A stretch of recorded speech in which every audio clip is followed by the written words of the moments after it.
Hi everyone, and welcome back to Deep Dive Daily. Okay, so today we are going on a trip. And I'm not kidding, this is a real trip. We're about to take the loneliest, emptiest, and honestly probably the most mind-bending road trip in the entire universe. So, you ready for this? Come on, let's go. All right, first things first. Before we can really, truly get a feel for what nothing is, we gotta understand the scale of everything. So let's start right here at home and zoom way, way out just to see how unbelievably huge our little cosmic neighborhood actually is. Okay, buckle up. Imagine we are blasting away from Earth, going thousands of times faster than the speed of light. Our whole solar system, everything you've ever known, is just poof. It's shrinking behind us in a heartbeat. And just like that, our entire galaxy, the Milky Way, becomes this single gorgeous swirl in our window. All 200 billion of its stars, even its little satellite galaxies, they're now just one object. And believe me, we have barely even left the front porch. Let's zoom out again. Okay, now we're seeing our entire galactic family. This is what we call the local group. It's our home team, you know? It's got over 50 galaxies, including our famous neighbor Andromeda, all kind of held together by gravity. This is our little pocket of the universe. And get this, no human is ever gonna physically leave it. Except for us right now. Okay, one more giant leap back, and we see this. This isn't just a cluster anymore, it's a supercluster. The Virgo supercluster is this colossal wall of over 2,000 galaxies. And here's the wild part. Look at where we are. Our local group is right on the very edge of it all. We're literally standing on the brink of a cosmic cliff. And this right here is where our real journey starts. We are about to step right off that cliff together and plunge into the heart of cosmic nothingness. So, welcome to the void. We just crossed the line. Welcome to the local void. It's this gigantic empty bubble that's 200 million light years across. And check this out. If this void wasn't completely pitch black, it would take up nearly half of our entire night sky from Earth. It's been staring right at us this whole time. But that was just the appetizer. Now we're heading into the main course, the beauty's supervoid. It's also known as the Great Nothing. It's a cosmic desert so huge that, statistically speaking, it should be packed with thousands of galaxies. But it's not. It is just hauntingly empty. And when you're inside, this is what it feels like. There's no up or down. You don't feel like you're moving. There's absolutely nothing to orient yourself with. You'd have no sign that the rest of the universe even exists. It is just silent, perfect, absolute blackness.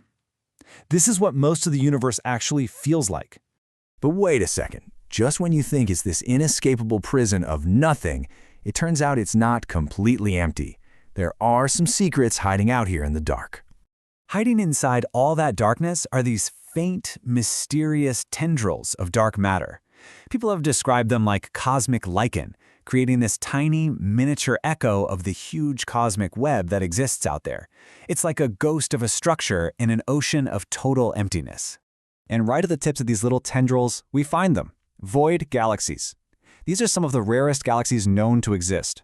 They're like these lonely little fireflies in an ocean of darkness, so isolated from everything that they're basically aging in slow motion. They're just calmly, slowly birthing new stars. They're like these tiny, peaceful islands in an absolutely endless night. So all of this just begs the question, why? Why is our universe so bubbly?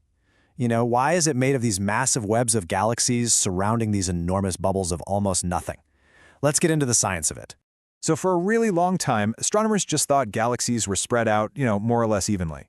But as we started looking deeper, we found this incredible structure we now call the cosmic web. Matter isn't uniform at all. It's arranged in these massive sheets and filaments, and they're all organized around these huge empty gaps, the voids.